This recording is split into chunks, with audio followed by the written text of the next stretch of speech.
Video games, like most media, are at their best when they pull you into the setting. It brings you into a mind space that breaks the barrier between player and world.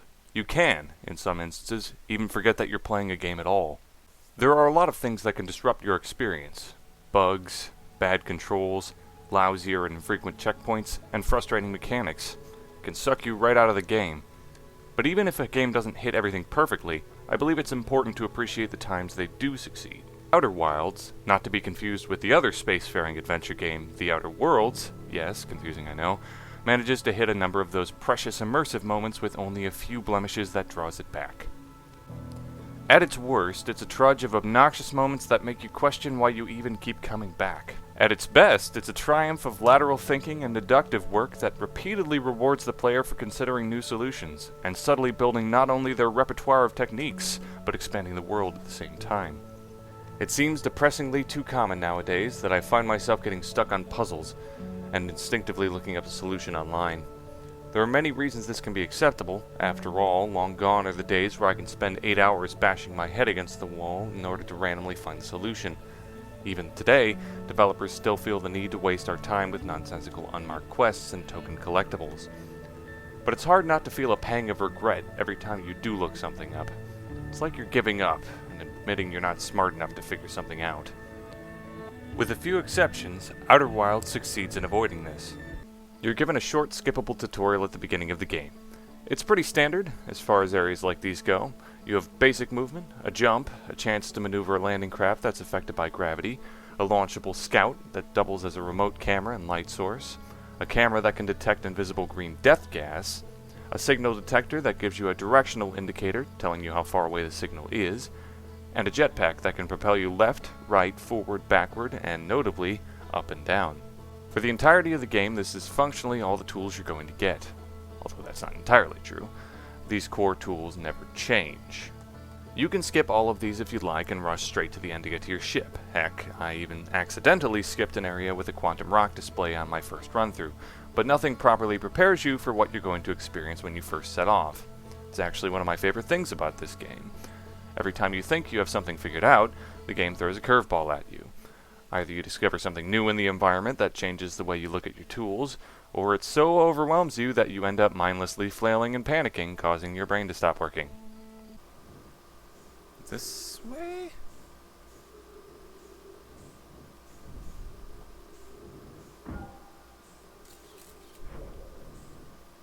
That sun is very close. Oh, oh no! Oh no! Oh my shit! No! At its heart, Outer Wilds is a game about exploration.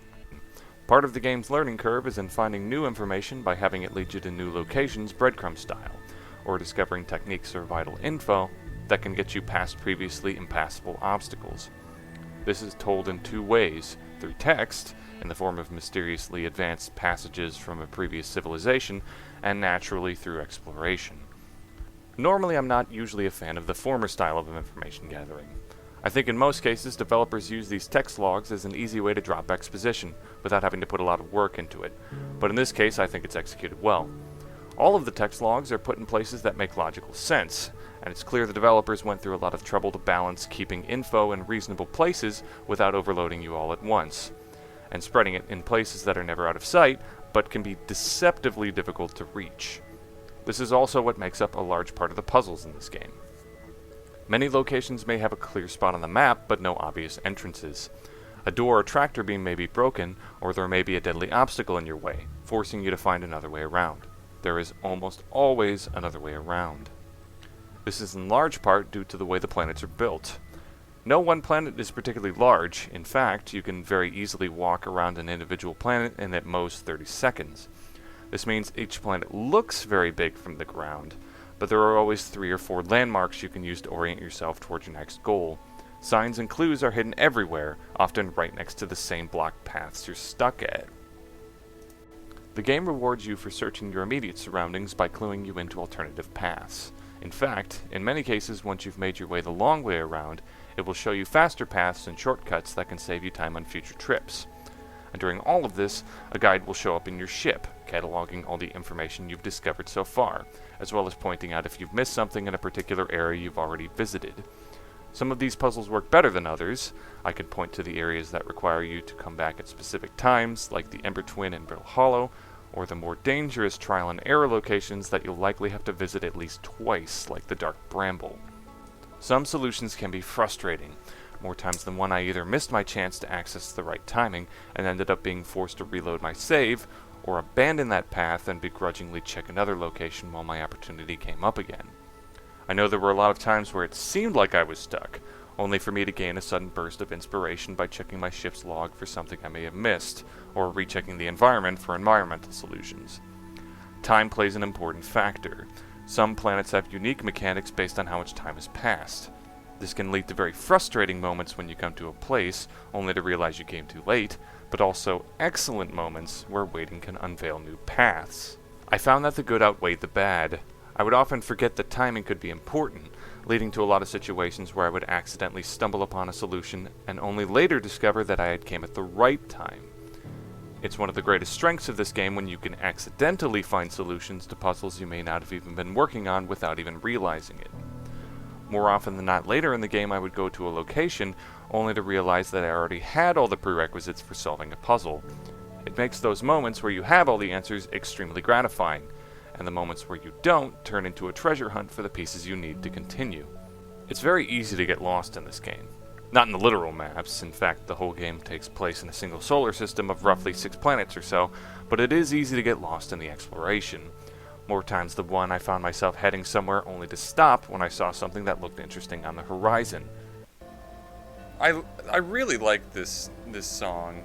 It's really nice.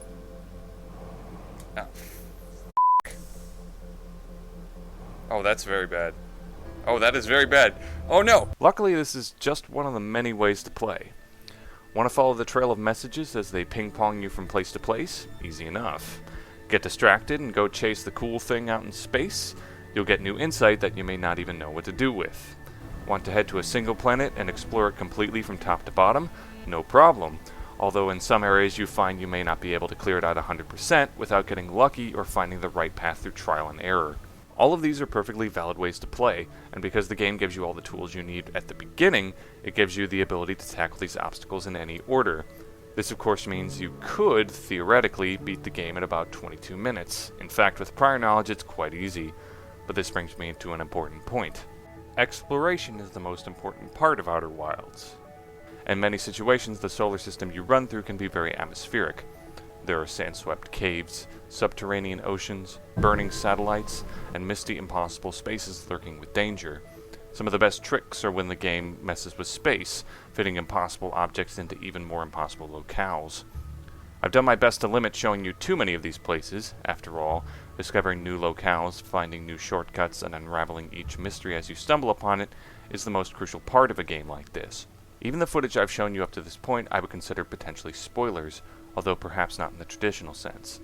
Since you can conceivably see as much or as little as you like of this game, I believe the things you do see make up the important content. To reinforce the theme of the game, it's not the destination, but the journey you take along the way. There's one big hook that I've intentionally not showed you, because I believe that it plays much stronger if you don't know it's coming. There are a lot of moments like this, but one in particular really stands out. It's extremely frustrating, because I know many people are going to get spoiled on this just by reading a basic description on the store page. I don't know why things like this get spoiled. Perhaps stores don't believe the game will sell well enough without fishing people in somehow. Which is why if I've even remotely convinced you that this game is something that you might like, you should check it out while knowing as little about it as possible.